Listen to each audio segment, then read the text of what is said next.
पाहावे नीट त्यांचा भार वाहे माथा करी योगक्षेम चिंता तुका म्हणे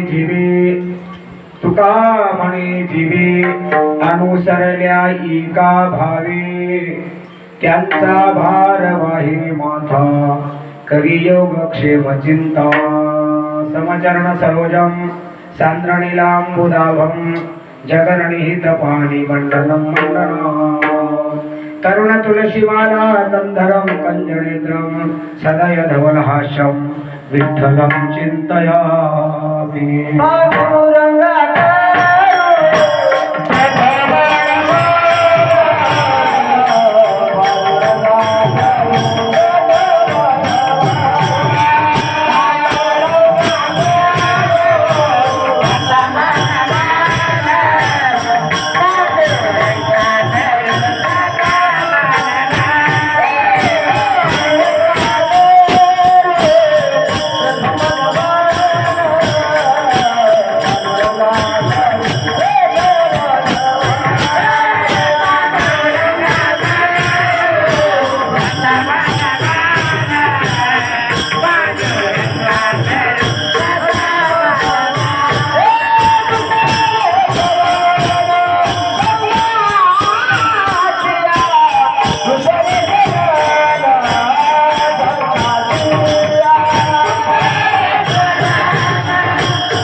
पांडुरंगा करू प्रथम नमन दुसरे चरणा संतांची त्यांच्या कृपादाने कथेचा विस्तार बाबा देश गुरु दास तुका कृपावंत किती दीन बहु आवडते त्यांचा भार वाहे माथा करी योगक्षेम चिंता प्राप्त प्रसंगी प्रस्तुत स्थळामध्ये संप्राप्त कीर्तन रूपी सेवेसाठी घेतलेला अभंग देहूचे सुप्रसिद्ध साधू जगदवंद्य जगद्गुरु तुकोबारा हे या अभंगामधून भगवान परमात्म्याची आवड व्यक्त करतात. भगवान परमात्म्याला कोणते भक्त आवडतात, किती भक्त आवडतात आणि का भक्त आवडतात? प्रश्न किती झाले आपण? 3 प्रश्न विचारले. कोणते भक्त आवडतात 1, किती आवडतात 2, का आवडतात 3. 3 प्रश्नावर आपण आज चर्चा करायची आहे. 10 मिनिटं कमी आहे 10ला. जेव्हा तुम्ही झोपायचा अंदाज दिसला मला सांगा कीर्तन बंद. तुम्हाला जोपर्यंत तुम्ही फ्रेश आहात तोपर्यंत आपण बोलू. आळस आला का सांगायचं सरळ, इशारा करायचं बरं का. मग आपण जय विठ्ठल घेऊ. प्रश्न आपले 3 आहेत. सेवेला सुरुवात करण्यापूर्वी अल्पसा परिहार. मौजे कळसदाळ या पुण्य पावन ग्रामामध्ये चालत आलेला अखंड हरिनाम सप्ताह, त्या सप्ताहातील आजची 4थ्या दिवसांची सेवा माझ्या पामराकडं आपण खूप मोठ्या उदार अंतकरणाने या ठिकाणी सोपवलात. जसं सेवा सोपवलात उदार अंतकरणाने, त्याच पद्धतीमध्ये आता माझं जे काही बोलणं असेल वेडेवाकडं त्यात तेवढ्याच पद्धतीमध्ये उदार अंतकरणे ऐकून घ्यावं ही सर्व श्रोते मंडळींना विनंती आहे. या गावाला खूप मोठी परंपरा आहे बरं का. नाव कळसदाळ आहे, गावात कळसही भरपूर आहे. नावासारखं गाव आहे. काही गावं नावासारखे नसतात, काही माणसंही नावं ठेवतात परंतु नावासारखे वागत नसतात. असू द्या, मी विषय लांबवणार नाहीये. अभंगावर आपला महत्वाचा मुद्दा विचार करायचा आहे. या गावाला परंपरेचा विचार केला तर आदरणीय स्वानंद सुखनिवासी वैकुंठवासी तेजराव महाराज हंगरगेकर यांच्यापासून या गावाला थोडासा वसा. तसं तर दादासाहेबांचं गाव आहे बरं का, आणि आपणही दादासाहेबांचे आणि एकमेका घराण्यामध्ये असल्यामुळं घराण्यामध्ये देवाणघेवाण व्हावं हा मुख्य उद्देश हेतू ठेवून तुम्हीचं माझ्यावर खूप अतिशय प्रेम आहे. अभंगही प्रेमाचा घेतलाय. किती प्रेम आहे ते तुमचं तुम्हाला माहिती आहे, माझं मला माहिती आहे. त्या प्रेमाखातर तुम्ही मला इथे बोलवलात. दादासाहेबांच्या कृपेने मी इथेपर्यंत आलो. पुढची सेवा जे काय बोलायचं असेल दादासाहेब जसं बोलवतील तसं बोलण्याचा मी प्रयत्न करणार आहे. लक्ष द्या. प्रश्न आपल्या पुढे 3 मांडलेले आहेत. तुकोबाराय म्हणतात देवाला कोणते भक्त आवडतात. दुसरा प्रश्न आहे किती आवडतात. तिसरा प्रश्न आहे का आवडतात. थोडा विचार जर आपण आवडीचा करू लागलो तर या जगामध्ये आवड नाही असा एकही माणूस तुम्हाला जगात सापडणार नाही. लहानापासून तर वृद्धापर्यंत विचार करा. ते स्त्री असो पुरुष असो कुणीही असो प्रत्येकाला आवड आहे. हा पहिला मुद्दा. दुसरा मुद्दा विचार घ्या. आवडीमध्ये भिन्नता नक्की आहे. मला जी वस्तू आवडते ती तुम्हाला आवडत नाही. तुम्हाला आवडत असलेली वस्तू दुसऱ्याला आवडू शकत नाही. याचा अर्थ असा आहे अनेक व्यक्ती जरी असल्या तरी एकाला एक आवडत नाही आणि अनेकाला सगळंच आवडत नाही. कोणाला काही आवडतं, कोणाला काही आवडतं. इथपर्यंत आपला विचार आला. आता एकाच व्यक्तीची आवड थोडं आपण लक्षात घेऊ. आता उन्हाळ्याचे दिवस आहेत. आपण उन्हाळ्यामध्ये काय आवडतं आपला दुपारच्या प्रसंगाला? पंखा आवडतं किंवा कूलर आवडतं, बरोबर आहे. आता त्याच माणसाला थोडं परिस्थिती बदलली म्हणजे ऋतू बदलला की आवड बदलते. उन्हाळ्याचा हिवाळा आला, हिवाळ्यात पंखा आवडतो, आता आवडत नाही. व्यक्ती तोच आहे पण आवड बदलली. जाऊन द्या. थोडा पुढचा विचार करा. एका व्यक्तीला वय बदललं की आवड सुद्धा बदलते. काय म्हटलं आपा? वय बदललं की माणूस तोच राहतो पण वय बदललं की आवड बदलते. लहान मुलांना लक्षात घ्या. लहान मुलांना काय आवडतं बरं? लहान मुलांना लहान असताना कोण आवडतं? नाही, लहान असताना शाळा. लहान असताना काय आवडतं? कल्पना करा, पंढरपूरला आपण गेलो. लहान बालक आहे 2 वर्षाचं. योगायोगाने चुकून गेलं. जाऊन कोणा माईचं लेकरू चुकू माझं का नवस नाही. योगायोगाने चुकून गेलं, तिला भेटायला तयार नाही. तेवढ्यामध्ये शेजारची त्याला एक बाई भेटली. तिच्या अंगावर 25 तोळे सोनं होतं. किती? आपल्या काय द्यायचं नाही, घ्यायचं ना. 25 तोळे सोनं. दिसायला खूप सुंदर होती. कोण बाई? त्या लेकराला उचलून घेतले. रडायला लागले म्हणून त्याला दुकानावर गेली. त्याला 50 रुपयाचं चॉकलेट घेऊन दिली. पण ते लेकरू रडायचं थांबलं. लेकराचं रडणं थांबायचं असेल तर कोणती वस्तू त्या बाईने द्यावा लागेल त्याला? कोणतीही वस्तू द्या. गळ्यातलं लॅकेट काढून तिने तिच्या गळ्यात घातली. हातातल्या बोटातल्या अंगठ्या काढल्या त्या लेकराला दिलं. लेकरू रडायचं थांबत. केव्हापर्यंत रडणं थांबत नाही? जोपर्यंत आपल्या आईची भेट होत नाही. त्याची आई आली तेवढ्यामध्ये. ती आई कशी होती? काळी घोर. नाक नीट नव्हतं. दिसायला अंगावर साडी काय म्हणतात एकच रंगाचं, काय ते मॅचिंग, हा ते नव्हतं. सगळं काही नव्हतं. पण आईला बघितल्या बरोबर लेकरू नाचायला लागलं. ते पुष्कळ बाई बोलायला लागले. तो बाईचं बोलणं त्याला आवडत नाही. सोनेवाले बाई, सोनिया बाई म्हणणार गेलो मी. सोन्याची बाई आवडत नाहीये पण आपलं आई बघितल्यानंतर नाचायला लागली. नावडती तया बोल आणि काचे देखोन या नाचे मायदृष्टी. लहान असताना त्या मुलाला काय आवडतात? आई आवडते. बाळू जय जय जय जय बाळा मध्ये आवडते. जय जय जय जय बाळा मध्ये आवडते. जय जय जय जय आवडते आवडते. जय जय जय बाळा मध्ये आवडते. जय जय जय बाळा मध्ये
आपली आई कशीही असो कोणाला आवडते?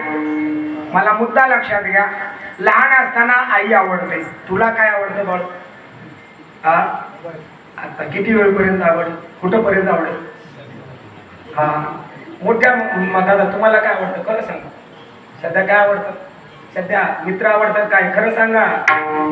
मोठं झालं माणसाला आई आवडत नाही, लक्षात ठेवा. मी एका घरी गेलो. घरी गेल्यानंतर आता आईनं विचारायला लागले आमचा बाळा 7-8 वर्षाचा झाला महाराज, एवढा मोठा झालाय पण काही काम करू देत नाही, धंदा करू देत नाही. बघा मी सारून काढायला लागलो की माझ्या पाठीवरच बसतोय. मी नाही गेलं तर रडतोय खूप. कसं होईल महाराज याचं? मला याची चिंता लागली. कोण म्हणतो? आई मला. मी म्हटलं बाई काही काळजी करू नको. बाळा लहान आहे म्हणून तुला असं वाटायला लागले. बाळा थोडा मोठा झाला ना तू म्हणशील बाळा मला कधी बोलवलं. कळलं ना? बाळाचं प्रेम हे टिकून राहणार नाहीये. सध्या बाळाचं प्रेम आईवर आहे. एकदा का मोठा झाला ना बाळाचं प्रेम बदललं. आईचं प्रेम कोणावर जातं आपलं? अनुभवाने सांगता का? त्याने म्हणतात बाईवर जातं. बाई म्हणजे बाई, एवढं त्यांचं असं म्हणणं. खरं आहे ना? अनुभव हा तुमचा अनुभव पटला. हे तुमचा अनुभव मानत नाहीये, ज्ञानोबाराने लिहून ठेवले. पहिले या बाळ जसे आई बा हेच पिसे, मग थोडा मोठा झाला मग स्त्री मावशी फुलून ठेला. मग कोणीच आवडत नाही. ज्या आईसाठी आणि एवढा टाहू फोडला त्या आईनं जर फोन केला हॅलो बाळू येऊन जा, त्यानं म्हणतो मला वेळ नाही. 2 मुलं शाळेत सोडायचे आहे, बायकोला ड्युटी लागते, चालला जायचं आहे, मला अजिबात वेळ नाही. जमलं तर बघ तुला पाहिजे असेल तर मनी ऑर्डर करतो, पैसे घे, मला तुला बोलायला वेळ. कोणाची अवस्था झाली? त्याच मुलाची अवस्था आहे. मला काय सांगायचं आहे, वय बदलतं माणसाची आवड बदलते. सामान्य माणसाची आवड वेगळी. आता आणखी लक्षात घ्या. संतांची आवड वेगळी, देवाची आवड. मला माझा अभंगाकडे मी कशी आलो लक्षात ठेवा. सामान्याला तुम्हा आम्हाला काय आवडतं? जाऊ द्या, आता कॉमन विचारतो. सगळ्यांना काय आवडतं? आता प्रत्येक माणसाला लेवायला चांगलं राहावं, बरोबर आहे ना? चांगले कपडे राहावं, खायला चांगलं राहावं, घरामध्ये सगळं पैसा अडका सगळं चांगलं राहावं, ल्यावे खावे बरे असावे, सदैव हीच करी हाव संसारी. संसारिक माणसाला हेच आवडतं. किंवा एखाद्याचं लग्न झालं, मुलं बाळ होईना गेलं दादा, तर काय वाटतं त्याला? वाढावे संतान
सामान्य माणसाची आवड काय असते? आपण वाढावे, घरामध्ये संतान वाढावं. संतान म्हणजे पोरगीच व्हावा असं नाही. लोक लई बारकायचे विचार झाले. काय तिकड भाऊ, 2 मुली असले तर चालत नाही, पण एखादा काय नसावा. हा, संतान वाढावं, एखादा मुलगा व्हावा. आणि एवढ्यावरच नाहीये, ग्रही व्हावे. धन पाहिजे, पैसा पाहिजे, सोनं नाणं, गाडी बंगला सगळं राहावं. मग आपली आवड संपत. एवढीच आपली आवड, एवढीच आपली. आता ते पुढचा विषय लांबला तर बराच लागेल, पण सामान्याची आवड काय? एवढी आवड आहे. पहिला मुद्दा संपला. दुसरी कोणती आवड सांगितली मी? पहिली आवड सामान्याची आवड, दुसरी आवड संतांची आवड, तिसरी आवड. येथून मला अभंगा शिरायचा, लक्षात ठेवा. तर तुझ्याकडे बघून कीर्तन सांगतो. पहिला मुद्दा गेला आपला, सामान्याची आवड संपली. दुसरा मुद्दा संतांची आवड. संतांना काय आवडतं? संतांना काय आवडतं याचा विचार घ्या. संतांना मुलं बाळ राहावं असं वाटत नाही. पैसा यावा असं कधीच देवाकडे मागत नाही. मागले तर असं मागता, देवा माझ्या पोटाला लेकरू देऊ नको, देवा माझं वंश वाढवू देऊ नको, घरात पैसा अडका येऊ देऊ, मला कसं कर तुका म्हणे करी. फकीराचे परी रात्रंदिवस हारी येईल वाचे. कोणाची आवड आहे? कीर्तनकाराची नव्हे बरं काय. तुम्ही हे भोळ करतोय. तुम्हाला कीर्तनकाराला तुम्ही संत समजायला लागलो म्हणून भोळ पडाला. आपा कीर्तनकाराला संत समजत जाऊ नका, जरी गोड बोलत असला तरी. संताची जात निराळी असते. आवडीवरून संत का वेशावरून संत? बाबा आवडतं काय याच्यावरून संत समजत जावा. कीर्तन करतोय तो संत नाही, भागवत सांगितला संत नाही, हजारो शिष्य आहे तो सुद्धा काय नाही, संत नाही. संत कशावरून? काय आवडतं याच्यावरून संत असतो. संताला काय आवडतं? संताला एक आवडतो. कोण आवडतो? उलट सांगू, ज्याला एक आवडतो तो संत आहे, ज्याला अनेक आवडतात तो महाराज आहे. विठ्ठल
काय चालू होतं आपलं? संतांना काय आवडतं? ज्याला एक आवडतो त्याला संत म्हणा, आणि ज्याला अनेक आवडतात त्याला संसारिक म्हणा. संतांना काय आवडतं? एक देव आवडतो, देवच आवडतो. देवा वाचून काहीही ज्याला आवडत नाही त्याला संत म्हणा. चाहे तो कीर्तन करत नसला तरी कोण आहे, नाही पंढरीच्या वारीला गेला, नाही भागवत कथा केला, नाही कंबर बांधून कोणा कीर्तनामध्ये ना, काही नाहीये, पण आवड काय आहे? एक देव आवडला पाहिजे. काय आवडतो?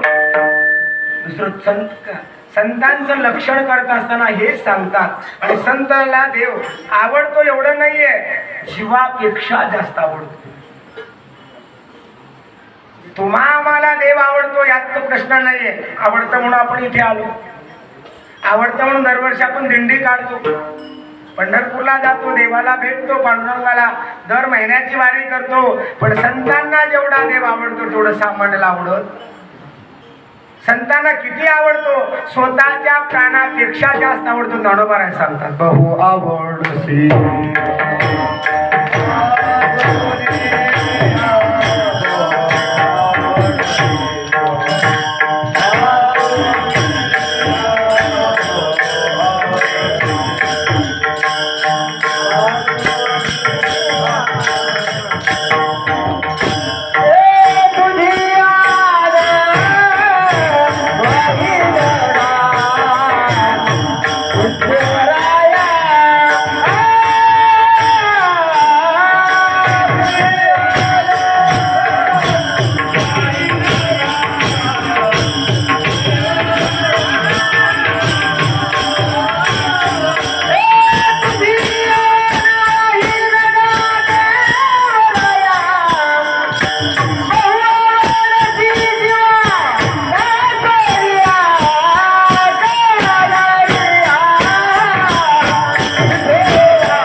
केवढा आवडतो?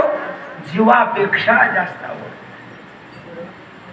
जीवा परिसते वाले मज आवडते. कृष्ण जन्माला आणि गवळणी त्याला पाहायला गेल्या. नंदाच्या इथे मुलगा झाला, नंदाला मुलगा झाला, आनंद वाटला. कारण अगोदरच्या काळामध्ये राजाच्या घरी आनंद झाला का गावाला आनंद होता. मी अगोदरचा काळ वापरला दादा. आता मोठ्या भावाला चांगलं झालं तर धाकट्या भावाला बरं वाटणं गेले. ह्याला म्हणतात कलियुग.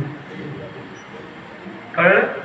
गोकुळामध्ये नंदाला मुलगा व्हावं म्हणून अख्खं गाव व्रत करत होतं. अख्खं गाव मुलगा झाला पाहण्याकरता बाया गेल्या. एक धावती एकी पुढे, एकाच्या पुढे एक जाऊ लागल्या. काही माणसं बाया लवकर गेल्या, कृष्णाला बघितल्या आणि वापस येत होत्या. आता काही आमच्यासारख्या असतील जाणारे ते मागून चालल्या होत्या. त्यांना विचारलं, अगं मी तर नंदाच्या घरी चाललेच मुलगा बघायला, पण तू गेली होतीस ना? हो गेले होते. पण कसं आहे मला सांग. अगं तू जाऊन बघ ना. तिने म्हणले मी चालेच ग बघायला, पण तू मला सांग, कारण तू सांगेपर्यंत मी जाऊन बघेपर्यंत माझ्या जीवाला धीर वाटत नाही. तू सांग ना कसं आहे. काय सांगू म्हणलं, एवढं मुलगा चांगला आहे, एवढा चांगला आहे, त्याला बघितल्यापासून माझं जीव मला आवडतच नाही. एवढा चांगला, एवढा आवडतो, जीवा परिसते वाले मज आवडते. संताला काय आवडावा? देव आवडावा. ज्यांना देव आवडतो तेच संत असतात. ते संतांची आवड आहे, त्यांचा सगळा भाव देवावर असतो. अखंडित प्रेम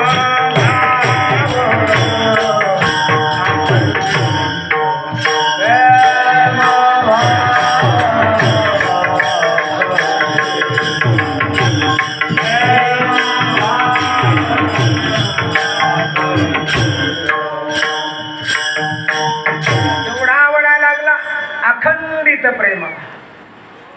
खंड नाही त्याच्यामध्ये. आपल्याला देव आवडतो नाही असं नाही, पण आपल्या ह्याच्यामध्ये खंड आहे. असो, संतांना आवडतं देव. आता देवाला काय आवडते याचा विचार थोडा आपण विचार या अभंगामध्ये आपला प्रवेश करायचा आहे. भगवान परमात्म्याची आवड सांगतात. भगवान परमात्म्याला काय आवडतो या जगामध्ये? भगवान परमात्म्याला जसं संत देवाला आवडतात तसंच देवालाही संत आवडतात. जसं जीवापेक्षा जास्त संतांना देव आवडतो, तसं भगवान म्हणतात, उद्धवा मला माझे भक्त जेवढे आवडतात तेवढे या जगामध्ये मला कोणी आवडत नाही. सांगा देवा तुम्हाला कोण आवडतं?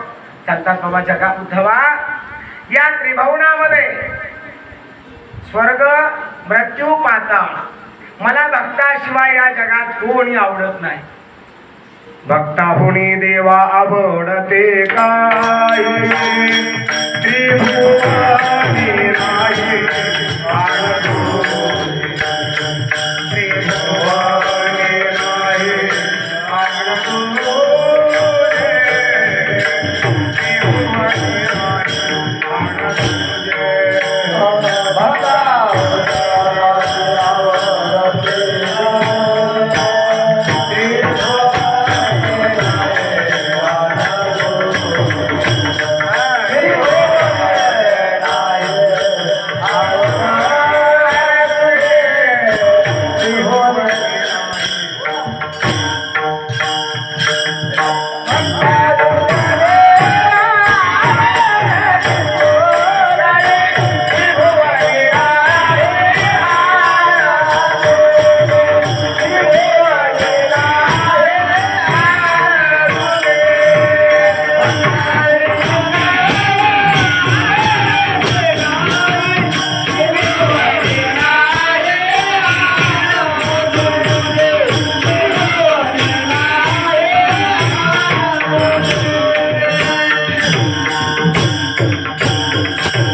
तर जगामध्ये परमात्म्याला या त्रिभुवनामध्ये भक्ताशिवाय कोणीच आवडत नाही. हा पहिला मुद्दा आपला कोण काय झाला? देवाला कोण आवडतो? भक्त आवडतात. भक्ताचे प्रकार किती? 4 भक्त. कोणते भक्त आवडतात? प्रश्न केला होता आपण. कोणते भक्त आवडतात, का आवडतात आणि किती आवडतात? 3 मुद्दे लक्षात ठेवा. देवाला भक्त आवडतात, पण त्या भक्तात 4 प्रकार आहेत. अर्थ, अर्थार्थी, जिज्ञासू आणि आता एवढा विस्तार केला तर कीर्तन एवढ्यावर संपवेल. एवढा आपण जास्त विस्तार करायचा नाही. लई दाट केलं तर कणसाला बारीक पडतात. एवढं बी पातळ आपल्याला बारीक करायचं नाही, पण मोठे मोठे कणस आपण बघू बरं काय. देवाला भक्त आवडतात, जीवापेक्षा आवडतात. पण कोणते भक्त आवडतात? अभंगाच्या पहिल्या चरणाच्या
तुकोबऱ्यासारख्या देवांना कोण आवडतात? दीन बहु. जे दीन आहेत ते आवडतात. किती आवडतात? बहु आवडतात. आता बहु शब्दाचा अर्थ काय आहे? हिंदीमध्ये घेऊ नका बरं का. बहु म्हणजे हिंदीतलं बहु घेऊ नका मराठीमध्ये. बहु शब्दाचा अर्थ जास्ती. जास्ती म्हणजे किती आपण? पुष्कळ. पुष्कळ म्हणजे किती? माइंदळ. आता ह्याच्या पुढे तर काय?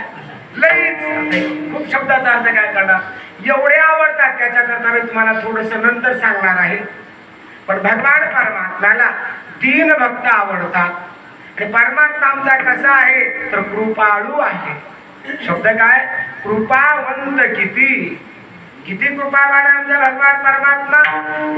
कोण आवडते त्याला? दीन बहु आवडते. हा परमात्मा कृपावंत आहे. किती कृपाळू आहे सांगू आपण तुम्हाला थोडकं उदाहरण सांगू का? माझ्यासारख्याला सुद्धा आनंदी ठेवतो. एवढा परमात्मा कृपाळू आहे. सांगू तुम्हाला?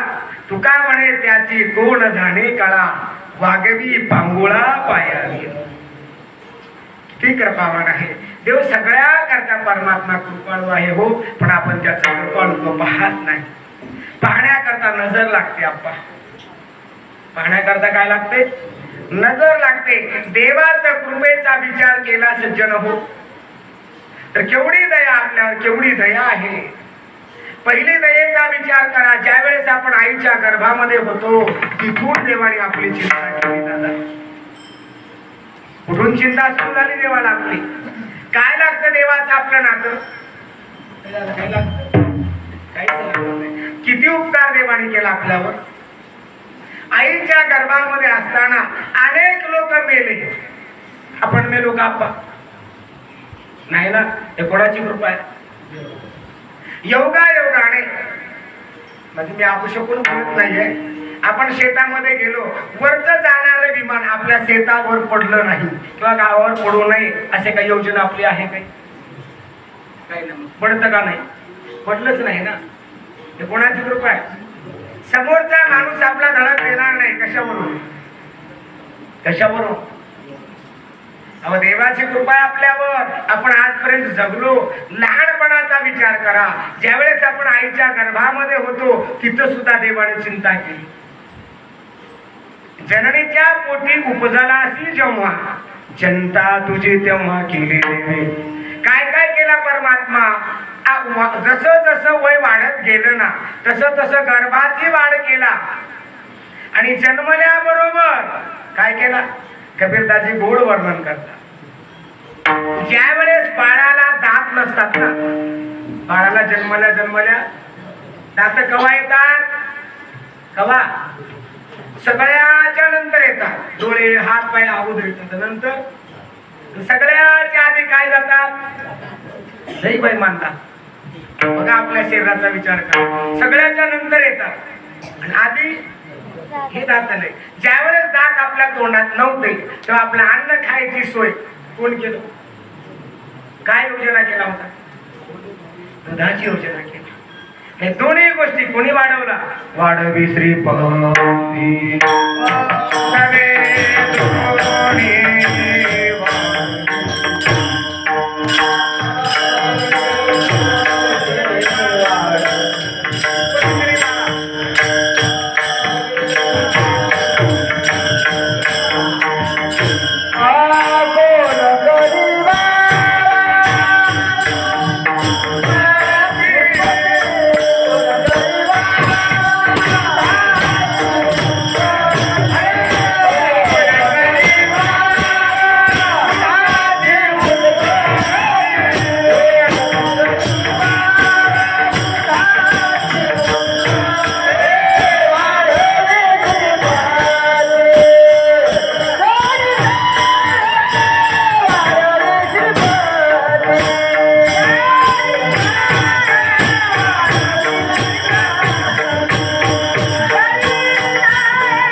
रामरायाचे उपकार थोडं लक्ष ठेवा.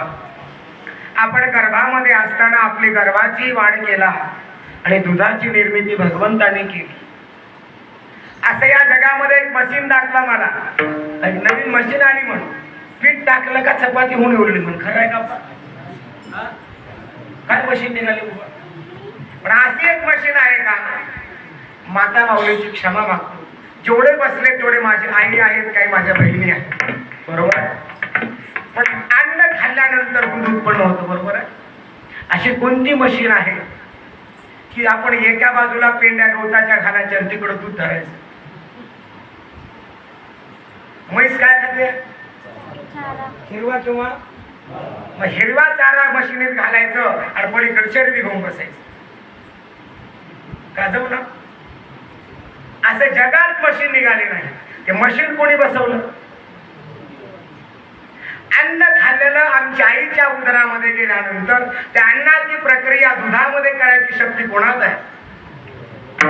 तुकोबारा सांगतात, तृण वाटिता ते क्षीर होत नाही, पशु भक्षिता पालटे तेची देही. गवत खाल्ल्यानंतर त्या गवतापासून दुधाची उत्पत्ती करण्याचं मशीन कोणी बसवलं? देवानीच बसवलं ना.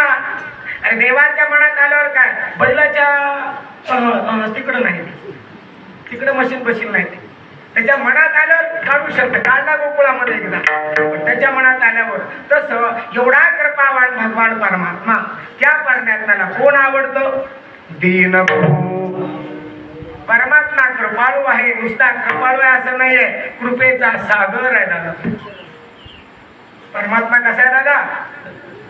कसा आहे? सागर आहे. तुका म्हणे हा तुका म्हणे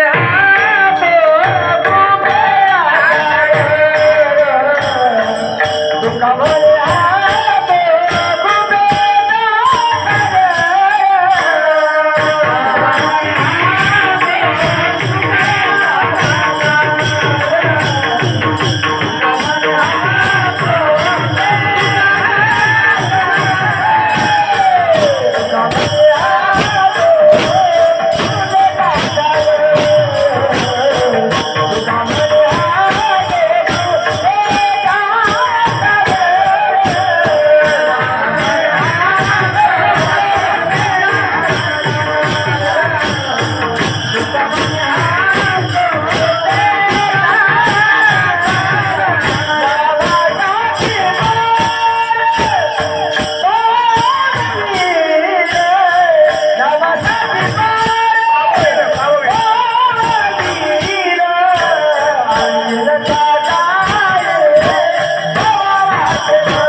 कौतुक करावं तेवढं कमी आहे बरं का दादांचं.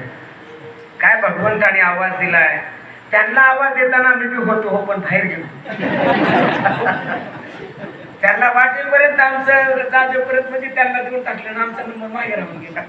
काय करणार, नावीला झाला आता काय करणार. असो, त्यांच्या सानिध्यामध्ये ओरडून ओरडून तुमचा सुद्धा आवाज उकलायला लागला बरं का आता थोडा थोडा.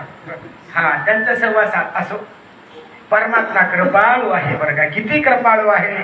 त्याला दीन माणसं खूप आवडतात. अभंगाकडे लक्ष द्या. दीन शब्दाचा अर्थ इंद्रियाची गांजरीला यालाही दीन म्हणतात, पण मी आज तो अर्थ सांगणार नाही. आज दीन शब्दाचा अर्थ मी असा सांगेन की अभिमान विरहित जो आहे परमात्मा कोणाला जवळ करतो दादा? परमात्मा कोणावर प्रेम करतो सांगू तुम्हाला? आपण सामान्य अर्थ लक्षात घ्या. दिन म्हणजे दुबळा, जो असहाय्य आहे, लोक त्याला संसारामध्ये दिन म्हणतात. परमात्मा कोणाला जवळ करतो? तर ज्याच्याकडे अहंकार नाही त्याला परमात्मा जवळ करतो. ऐका, यात कदाचित कोणाच्या अंतःकरणामध्ये काम असेल, क्रोध असेल, लोभ असेल, अहंकार असेल, मद असेल, मत्सर असेल, कदाचित परमात्मा त्याला मिळू शकतो. शब्द कसा वापरला बारकाई नाही, आणखी आहे का? कदाचित शब्द वापरला मी मुद्दा. कदाचित त्यांना परमात्मा मिळते असं म्हटलं नाही, कारण युट्यूब त्याला हे करायला लागणार, आपल्यावर जिम्मेदारी येऊ नये. कदाचित शब्द वापरला म्हणजे आपण बाजूला, कदाचित मिळू शकतो. पण जबाबदारीनं वाक्य बोलतो, ज्याच्याकडे अहंकार आहे त्याला देव आयुष्यात भेटू शकत नाही. म्हणून माणसाने कसा असावं? निराभिमानी असावं. जीवन जगत असताना आता अहंकार कशा कशाचा असतो सांगूच का? काही जणांना सुंदरपणाचा अभिमान आहे. एका बाईला अभिमान झाला, मी माझ्यासारखं सुंदर कोणाला? हा, सत्यभामेला. वा, धन्यवाद. सत्यभामेला अहंकार झाला होता. काही जणांना रूपाचा अहंकार आहे, काही जणांना शक्तीचा अहंकार आहे. भीमाला शक्तीचा अहंकार झाला होता. काही जणांना संपत्तीचा अहंकार असतो. आता सत्यभामेच बघा ना, तिच्या बापाकडं रोज 10 मन सोनं प्रसवणार म्हणे होता. बरोबर आहे ना? मग सगळ्याकडे अहंकार होता हो, परंतु हे अहंकार असेल, परमात्मा त्यांच्या शेवटपर्यंत टिकत नाही. ज्याच्याकडे अहंकार नाहीये, तिळभर जर अहंकार जर हृदयामध्ये आला कोणाच्या? भक्ताच्या, तो परमात्मा त्याचा अहंकार ठेवत नाही, लगेच ऑपरेशन करतो आणि लगेच त्याला त्या अहंकारापासून बाजूला काढतो. तेवढा भक्ताचा अहंकार देवाला सहन होत नाही. या पृथ्वीवर पापी लोकांचा भार या पृथ्वीला होत नाही. पण अहंकार निर्माण झाला की देवाला वाटतो हे मेरू पर्वतापेक्षा सुद्धा मोठं ओझ झालं की काय.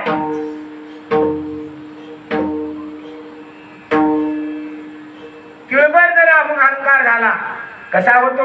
मेरू तो समान भार देवा, समान भार देवा, तिला धरी धरी होया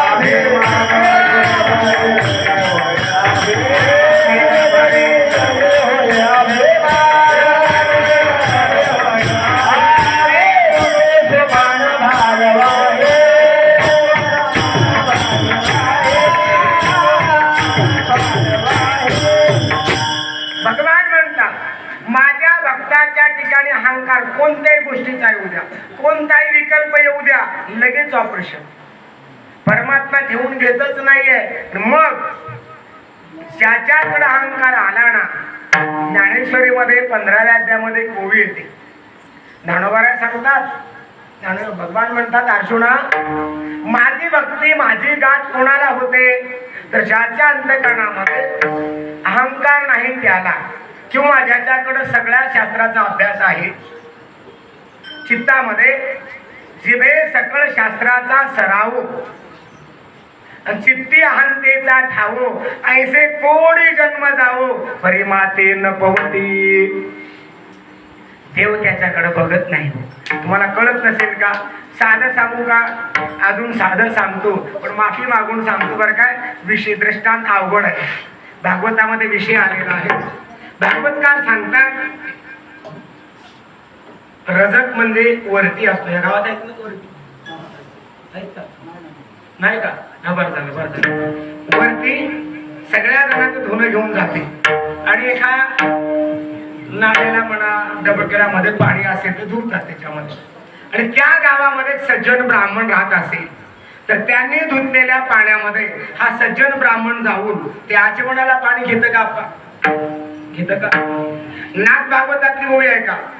तेवी रजक विटाळाचे जीवन, जे विना सेविती सज्जन ब्राह्मण. ते ब्राह्मण घेत नाही. अजून पुढची ओळी सांगू. लई अवघड आहे आप्पा, मला सांगायला शोभत नाही बघा, पण सांगतो आता. अर्थ काय करत नाही, ज्याला अर्थ कळला त्याने समजून घ्या. कारण मी नाही जर ओवी सांगितली, आयुष्यभरात तुम्हाला कोणताच महाराज ही ओवी सांगणार नाही. आतापर्यंत कीर्तन ऐकले बाबा, मी खरं सांगा ही ओवी ऐकलीत का? ही ओवी सांगतो तुम्हाला. पत्नी विचारता परपुरुषी, ऐकले ओवी कधी? कानावर तर गेले असेल. पत्नी विचारता परपुरुषी, देखोन निजपती त्यागी तिसी, तेवी अभिमान रत भक्तासी, कदा काळी जानवी नातवे. कळला अर्थ का सांगावा लागत? पुरे ना, जास्ती विस्तार नको. अंतःकरणामध्ये जर अहंकार असेल तर परमात्मा त्याला देव जवळ येऊ देत नाही. म्हणून तुकोबारा म्हणतात, जे ज्याच्या अंतःकरणामध्ये अभिमान नाही अशा भगवान परमात्मा आशावर आपलं प्रेम करतो आणि त्याला आपल्या जवळ करतो. कृपावंत किती दीन बहु आवडती. म्हणजे आवडती म्हणजे काय करतात? आता आपण व्यवहारामधलं विचार करा.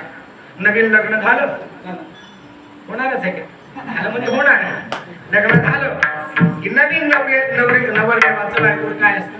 प्रेम असतं. लई आवडती. दादा मला खरं सांग, आवडती म्हणजे नेमकं काय होत? आप्पा तुम्हाला कशाला विचारत? आवडते म्हणजे नेमकं काय होतंय सांगता येतं का? एकच होतं, मी सांगतो, ध्यान ठेवून घ्या. तिनं जसं सांगलं तसं हे ना ऐकते म्हणून आवडते, बाकी काय खरं का? आवडतं दुसरं काय नसतं. तिनं जे सांगेल ते ह्यानं सगळंच ऐकतं बरं का. तिने सांगितलेलं काम न सांगता सुद्धा काम करत. कामे दादा न सांगता करी, असे बायकोची ये घरी, अशी भक्ताची ये घरी. ते देवाचं झालं ना. आणि हा कसं करतो? असे बापाचे घरी नाही, असे बायकोची ये घरी, कामे न सांगता. यालाच म्हणतात आवड. बरोबर आहे का? एवढा आवडतो आणि सगळं काम करतो म्हणून आवडतो असं म्हणतात.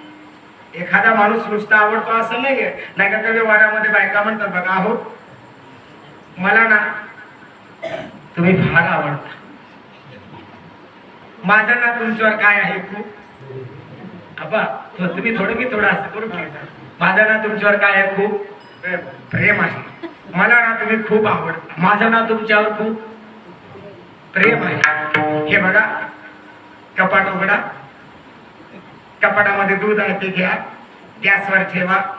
माझं ना तुमच्यावर काय आहे? 2 कप चहा करा, त्यातला 1 कप तुम्ही घ्या, 1.5 कप मला घ्या. माझं ना तुमच्यावर काय आहे? हे प्रेम काय जाळायचं आहे? काय उपयोग आहे? हे प्रेम आहे का? प्रेम कधी कळतं? कार्यातून प्रगट व्हावं लागतं. तोंडाने बोलून काही कामाचं, तोंडानेच बोलायला लागला माझं तुमच्यावर खूप प्रेम आहे, पण काम करत सगळं काम गोड बोलून करून घेत असेल तर प्रेम हे नोकरदार ठेवलेलं पाहिजे, बिना पगारीचं असं समजायला पाहिजे. आपलं पण समजून घ्या तुम्ही. पण भगवान परमात्माचं प्रेम आहे म्हणजे नेमकं काय करतो? अभंगाचं दुसरं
प्रेम करतो म्हणजे नेमकं काय करतो? प्रेम करणे म्हणजे त्यांचं सर्वस्व वाहणे, त्यांचा भार वाहे माथा, त्यांचं सगळं आपण वाहतो. जसं लहान बालकांचं सर्वस्व कोण वाहतं? आई वाहते. त्याचे सर्वस्वही साहेब. काय सांगितलं? काय पूर्वार्ध? कोटी भार वाहे. कोटी भार वाहे त्याचे सर्वस्वही साहेब. काय लेकरांना मोठं करण्याकरता कष्ट लागतात का नाही कष्ट? तुम्हाला काय माहिती? तुम्हाला हालवायला आईला विचारा. तुम्ही 4 पैसे दिला असाल, पैशाला किंमत नाही राहत. लेकराला मोठं करण्याकरता काय लागतं ते आमच्या माता भगिनींना विचारायला पाहिजे. मग तिलाच कळतं ते काय वाटतं ते. मग तिनं काय काय केलं असेल त्या बाळकाला याची थोडी आठवण माणसाने ठेवावं. थोडस जसं परमात्म्याची आठवण विसरू नये, तसं माणसाने आईचेही उपकार आयुष्यात विसरू नये. काय काय आपल्याला मोठं करत असताना तिला कष्ट झाला असेल. ज्यांना ज्यांना आई आहेत त्यांनी आपल्या आईचे उपकार माना. दररोज कुठं जाऊ नका. मंदिरला येऊ वाटलं या, नसलं तर येऊ सुद्धा नका. उद्यापासून नाही आलं तर काय हरकत नाही, पाप लागलं तर मला माझ्याकडे सोडा, पण आईचं बंधन मनातून घ्या. तुम्हाला सगळे तीर्थाचं दर्शन तिथं होणार आहे. विठ्ठल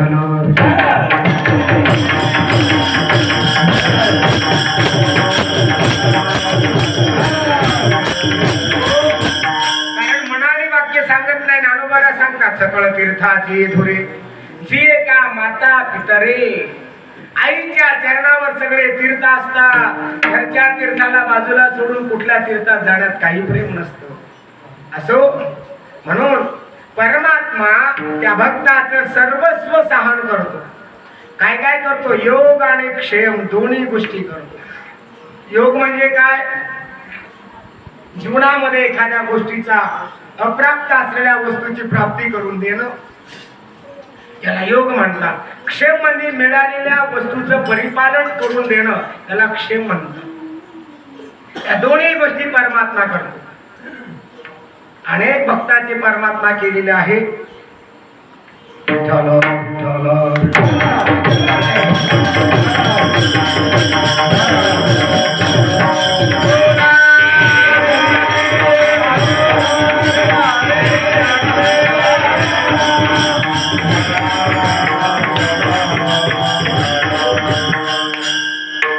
लक्ष द्या. 15 मिनिटांमध्ये कीर्तन संपणार आहे. थोडं चलबिचल करू नका. काय सांगत होतो मी बाळू? हा कीर्तन. वा, कीर्तन सांगत होतो. काय चालला विषय आपला? परमात्मा भक्तांचं योग आणि क्षेम पूर्ण करतो. आणि भगवान परमात्मा त्याला आपल्या जीवनामध्ये वाटेपासून चुकशास्त्र वाट धरून दाखवतो. तुकोबारे सांगतात ना, योगक्षेम त्याचे जाणे जड भारी वाट दावी करी धरून या. भक्त जर चुकला तर त्या भक्ताला चुकीतून बरोबर रस्त्यावर आणला. तर एक प्रसंग लक्षात घ्या. द्रौपदी मातेचा प्रसंग आहे. एकदा द्रौपदी माता आपल्या उंच महालावर गेल्या आणि डोक्यावरून पाणी घेतल्या होत्या आणि ते केस मात्र वाळवत उभा टाकल्या होत्या. वाळवत उभा टाकल्यानंतर रस्त्याने रथ जात होता. कोणाचा होता रथ? कर्णाचा रथ. कर्ण रथामध्ये बसून जात होता.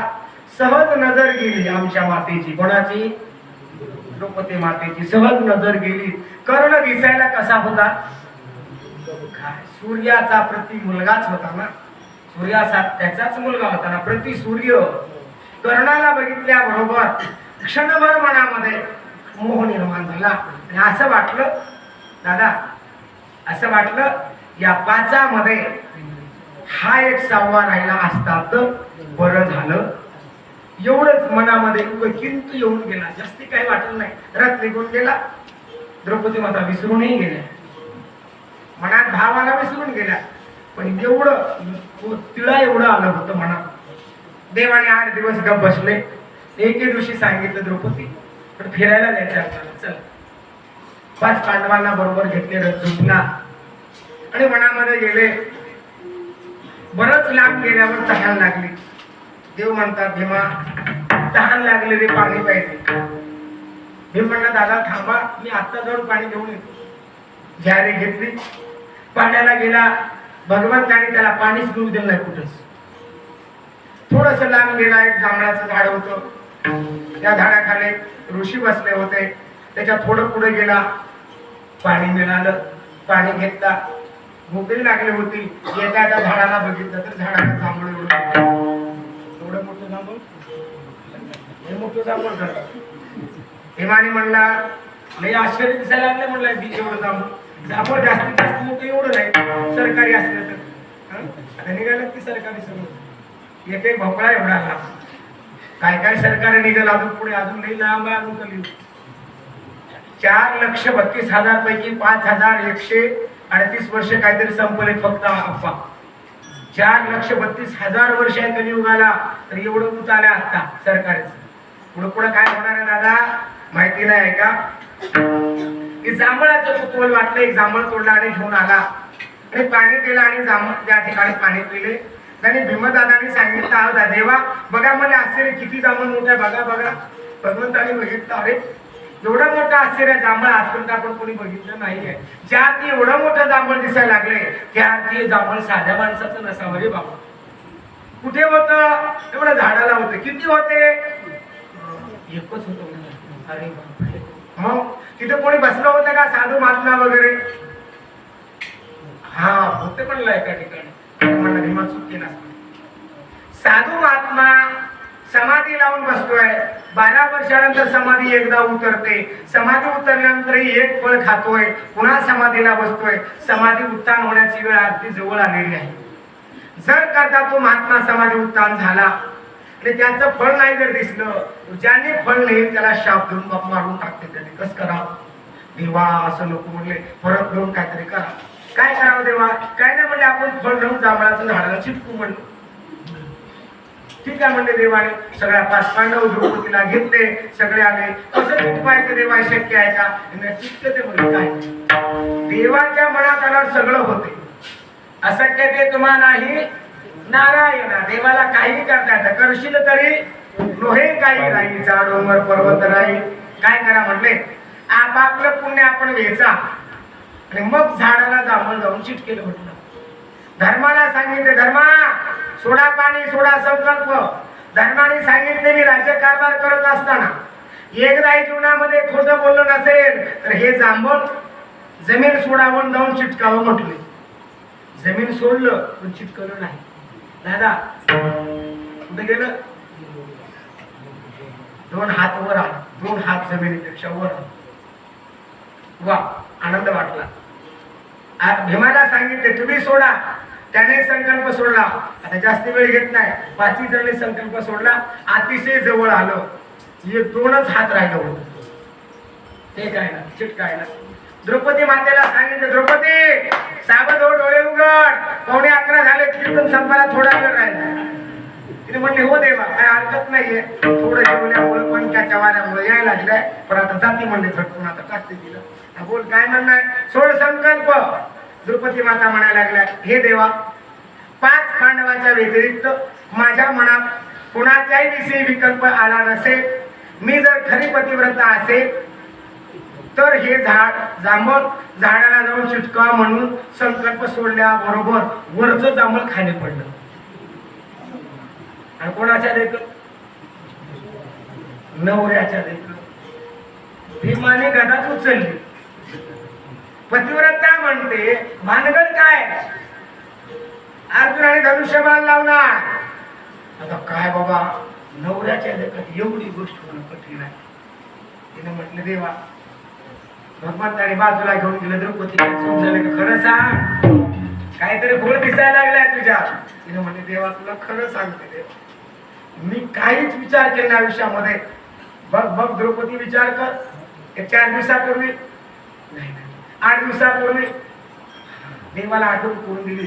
8 दिवसापूर्वी नक्कर. हा देवा नक्कर. आता काय आलं? 5 पांडवामध्ये आणखी एक हा कर्ण म्हणणारा कदाचित सामील राहिला असता नवरा म्हणून, तर मला बरं झालं असतं. एवढंच आलं देवा, पुन्हा काहीच आलं नाही. त्याच्यावर काही नाही ना, देवाला सगळंच माहिती होतं. नाही मग चल म्हणलं, आता कस करतेस देवा, ते तर भीमा गदा घेऊन उभं टाकले, माझ्या डोसक्यात घालते म्हणते. आपण पतिव्रता नाही म्हणल्यावर काय भानगड आहे. सगळ्यांच्या देखत झाले. देव म्हणला काही काळजी करू नको, मी आहे पाठीमागे. देव पाठीमागे असल्यावर जगात कोणाला घ्यायची गरज काय गरज आहे. चल म्हणले, लगेच घेऊन आला. भीमाने गदा उचलूच होती. भीमा म्हणले थांब, गडबड करू नको. ज्याच्या अंगात ताकद जास्त असते ना, वरचा मजला रिकामा असते. म्हणजे गडबड करू नको, थोडं बुद्धीचा वापर कर. रिकामा उचलले की गदा घालायला बायला उभं मारा, उठले की बायला मारायचं. अंगात ताकद आहे म्हणजे काय करायचं असतं का. पण विचार करा, ती तरी सगळ्याला सोडून आपल्यासाठी आणि बाबतीत हो की नाही मारायचं. विचार कर. भीमाने गदा खाली ठेवली, सांगितलं सोड संकल्पाचा द्रौपदी. द्रौपदीने संकल्प सोडा. देवा तुमच्या समक्ष या ठिकाणी द्रौपदी 5 पांडवाची पत्नी शपथ घेते. मी जर 5 पांडवाच्या संबंधाने पतिव्रते माझं जीवन असेल, या 5 पांडवाच्या व्यतिरिक्त माझ्या मनामध्ये कोणताही पुरुषाविषयी विकट पण आलेला नसेल, तर या पुण्याच्या बळावर हे जांभळ जाऊन झाडाला चिटकावं. असं म्हणल्याबरोबर जांभळ गडबडीनं उठलं, तर बरोबर जाऊन चिटकण्यामध्ये गडबडीमध्ये उलट चिटकून बसलो. तेव्हापासून जांभळ उलट आहे बघा. आता बी खूण आता बी आहे जांभळ सोयीचं. सगळ्यांनी सांगितलं अरे बापरे, आपल्या पुण्यापेक्षा पुण्य जास्त कोणाचं होतं. द्रौपदीच्या कळलं ना. परमात्मा काय केला, वाट दाखवला, करी धरून गाडी. परमात्मा भक्ताचा योगही करतो आणि क्षमही करतो. अजून परमात्मा काय करतो, 3ऱ्या चरणामध्ये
प्रेम करतो त्या भक्ताच्या जीवनामध्ये एखादा प्रसंग आला तर त्याला आपल्या हाताने धरून त्याला वाटेला लावतो बरं का.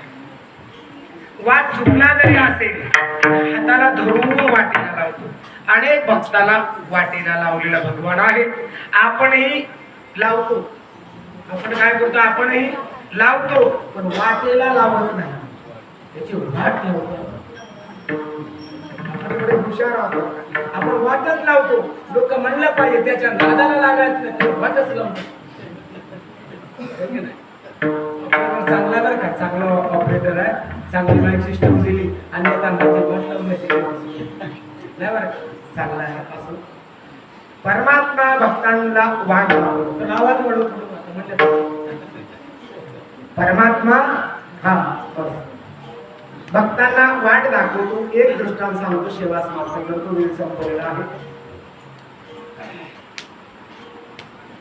शबरी माता जेव्हा तिचं लग्न होणार होतं तेव्हा भिल्ल जातीमध्ये अगोदरची प्रथा होती, उद्या लग्न म्हणजे त्या काळात 5 दिवसाचे लग्न व्हायचे बरं का. 5 दिवसाचे. आपण तुमच्या दिवसात किती दिवसाचं होती लग्न? 2 दिवस. तुम्ही त्या मानाने दत्तनाशी 5 दिवसाचे लग्न काय बघायचं तुमच्या 5 दिवसाचे. वा भाग्यवान निवड देते. 5 दिवसाचे लग्न. मग आजच्या दिवशी 200 बोकडं आणले होते राजा. कशाला? दावत द्यायला 200 बोकडं. आणि बघा रामायण करून आणलं होते कशाला? हे दावत द्यायचं, कापायचं, सोयऱ्या जागरणा जेव्हा द्यायचं, मग लग्न लावायचं पद्धत होती. तिने आईला विचारलं, बालक असलेली मुलगी. अगोदरच्या काळामध्ये मुलीचं लग्न होत होतं. काय म्हटलं?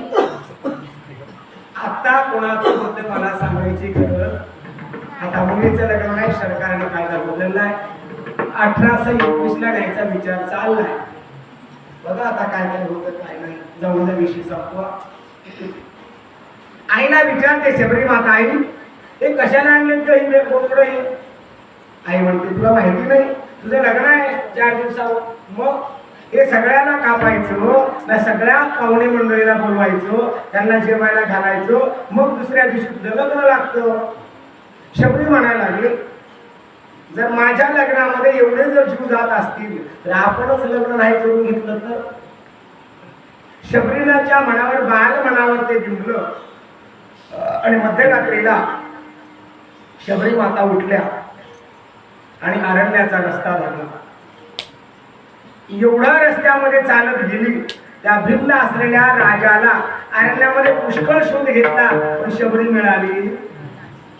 त्या बालक असलेल्या शबरीला परमात्म्याने वाट दाखवली. कुठे घेऊन सोडलं? आपण मतम ऋषीच्या आश्रमाकडे. कोण सोडलं? रामराया. करी धरोणी दावी वाट.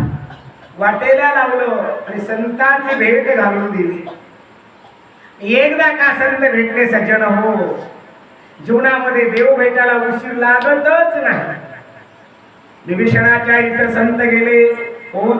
मारुतराय विभीषण म्हणू लागले, राजा हनुमंताची भेट झाली आहे, त्यार्थी नक्की मला कोण भेटणार? राम भेटणार. तसं मातंग ऋषीच्या आश्रमामध्ये गेल्यानंतर शबरी माता मातंग ऋषी म्हणतात शबरीला, शबरे माझा जाण्याचा काळ जवळ आलेला आहे. तुला एक ना एक दिवस या ठिकाणी राम येणार आणि तुला भेट देणार असं म्हणाले. शबरी मातेला सांगले आणि मतंग ऋषी निघून गेले. शबरी माता वाट पाहायला लागली. वाट पाहे बाहेर निघली ठेवून या हात, पंढरीचे वाटे दृष्टी लागलीसे. 1 दिवस 2 दिवस वाट पाहायला लागले. शबरी मनात म्हणू लागले, माझे राम आज आले नाहीत गड्या, हातात झाली नाहीये. दुसऱ्या दिवशी उल्हास निर्माण घेतला, आज येतील उद्या येतील. शेकदा का भगवान परमात्मा माझ्या झोपडीमध्ये आले, राम माझ्या अंगणामध्ये आले तर मी काय काय करीन?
सारखी माता वाट पाहता जब मेरे राम जी आवन होगा शबर की कुटियों का पावन होगा मेरे प्यारे नैनों को दर्शन होगा शबर की कुटियों का पावन होगा जेव्हा राम माझ्या मंदिराला येतील मी बसायला त्यांना काय घालीन आएंगे रघुराम जी तब आसन पर बिठाऊंगे मीठे मीठे तीर अपने हाथों से खिलाऊंगी भगवंताची आठवण सारखी करत होती बरं का आणि तो दिवस उजाडला राम धारात आले शबरी मातेचा आनंद गगनात मावेना झाला यागसाठी केला होता अट्टहास राम आल्या म्हणाल्या बरोबर शबरीचा आनंदाला काय सांगावा नाही आनंदाची जोडा सांगता गोष्टी लागते गोडा सांगता हे नाही सुख कीर्ती मुख न पुरे किती आनंद झाला आणि नाटा उसळती आनंदाच्या कशामुळे घडलं त्या शबरी मातेला भगवान परमात्म्याने इतरत्र जाऊ दिले नाही काय नेमकं तिचा हात धरला आणि कुठे आणून सोडला या ठिकाणी मातंग ऋषीच्या आश्रमामध्ये फुलोनी दिवाण तरी धरून दाबी ज्ञानेश्वर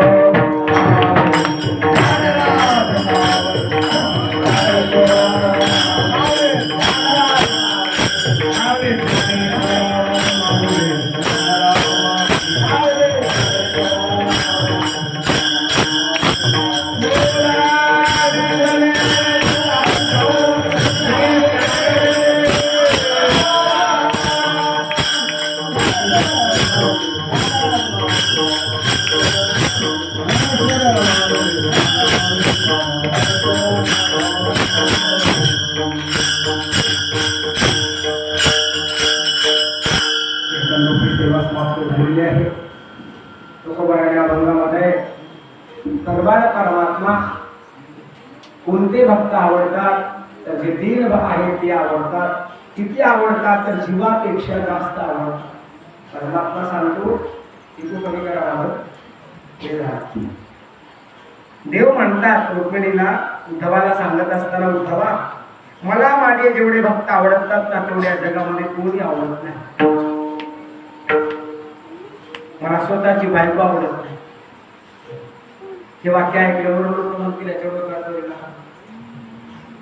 या जगात काय आवडतं कोणाला सगळं खरं सांगा माणूस मंदिरात फोटो बघायचं एवढं वय झालं तरी तुम्हाला काय आवडतं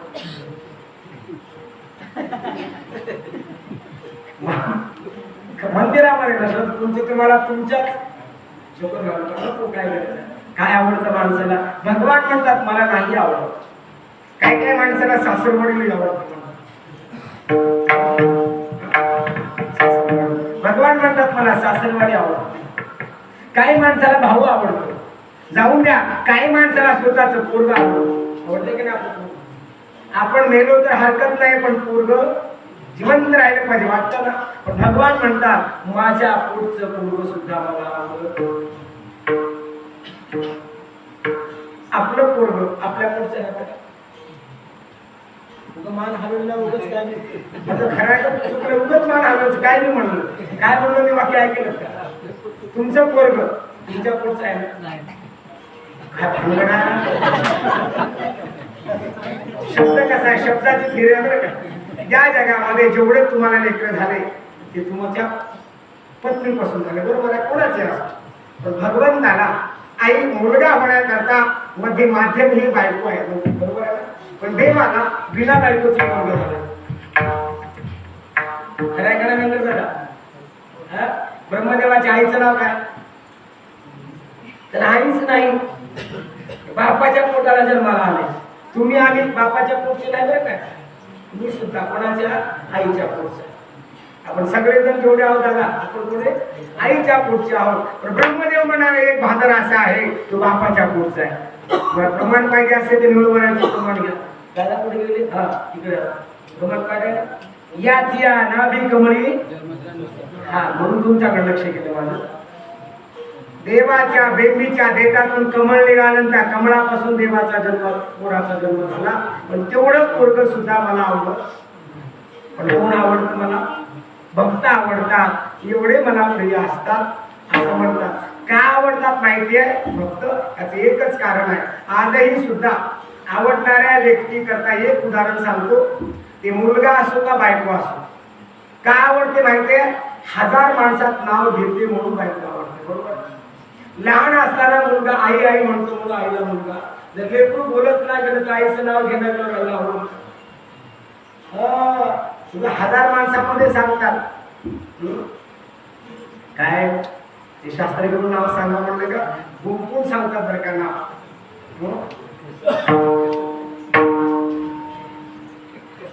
यांना शास्त्र आठवलं वाटतं बघा, हसायला लागलं. रावाच्या जीवावर माझा थाट म्हणला का घडी उड्याच मारला, 2 घागरे घेऊन पाण्याला गेला.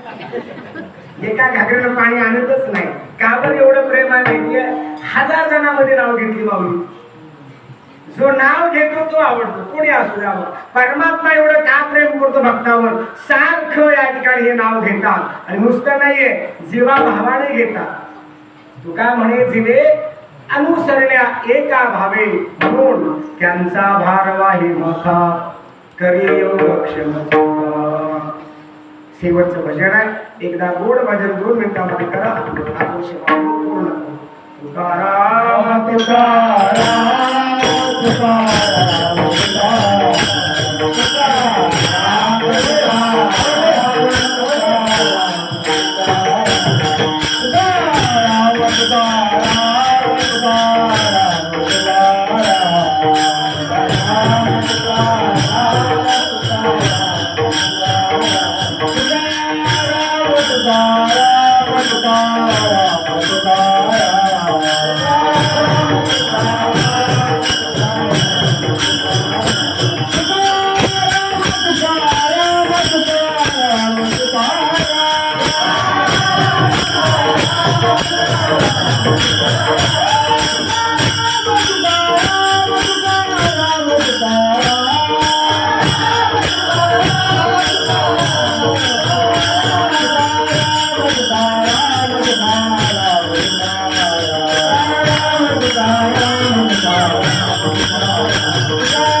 एक मिनिटाचा अल्पसा पर्याय असा आहे की या कीर्तनरूपी सेवेसाठी सगळ्यांनी सहकार्य केलेलं बरं का. विशेषतः म्हणजे तू एक बन असं काम आमच्या गावात असतं बरं. मृदंगही वाजवायचं आणि गायनही करायचं. काही काही जणांना टाळ वाजवले की चाल म्हणाय ना, चाल म्हणाले की टाळ धराय. असं मृदंगाचे बऱ्याच जणांचं असतं. पण आमच्या दादाचं पूर्व पुण्य काय कोणास ठाऊक आहे. काही गोष्टी पूर्व पुण्याशी भेटतच नसतात बरं का. याला दोन्ही साध्य झालेले आहे बरं का. गायने उत्तम आहे, वादनही उत्तम आहे आणि उत्तम साथ दादाने केल्याबद्दल कीर्तनाची सेवा इथपर्यंत आली. त्याबरोबर आमचे बालाजी दादा ज्यांनी या गावाचं मला दर्शन करून दिलं ते पहिले आमचे या ठिकाणी मुख्य म्हणजे बालाजी दादा. आता त्यांच्यापासून त्यांनी लावलेलं रोपटो आता घराघरामध्ये कुणीकडे चालेल कुणाच ठाऊक आहे दादा.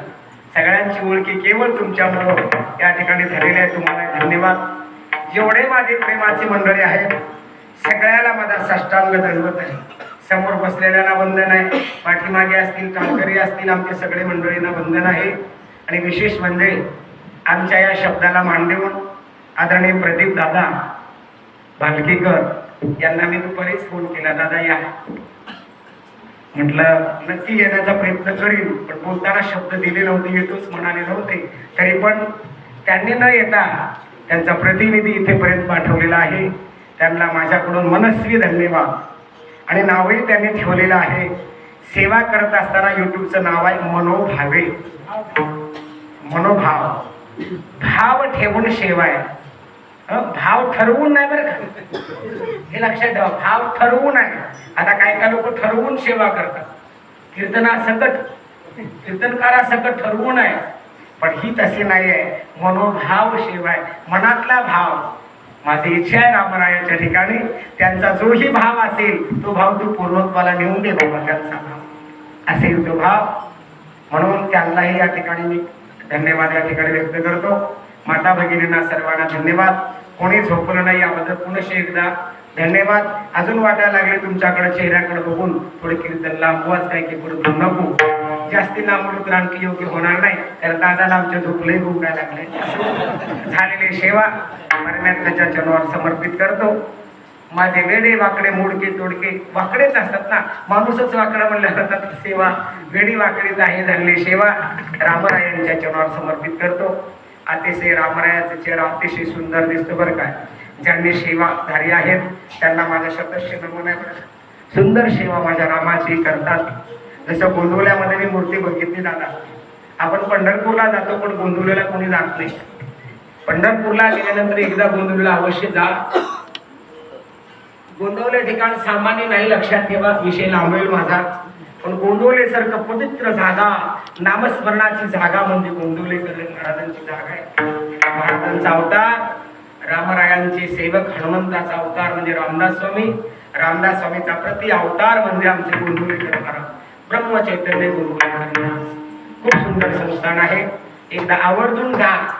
मी कुठल्याच देवाला गेलो नाही बाबा, रामाच्या समोर सांगायला लागलो. वारकऱ्यांनी कोणत्या देवाला जाऊ नये असा नियम मी वाचला, पण मोह झाला की आपण रामाला भेटायला जावं, म्हणून गोंदवल्याला मी 2-3 वेळेस जाऊन भेटून आलेला आहे. असो, त्या रामरायाच्या चरणी आपली सेवा समर्पित करू. दादासाहेबांच्या चरणावर सेवा समर्पित करू. सेवेला पूर्णविराम.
Hare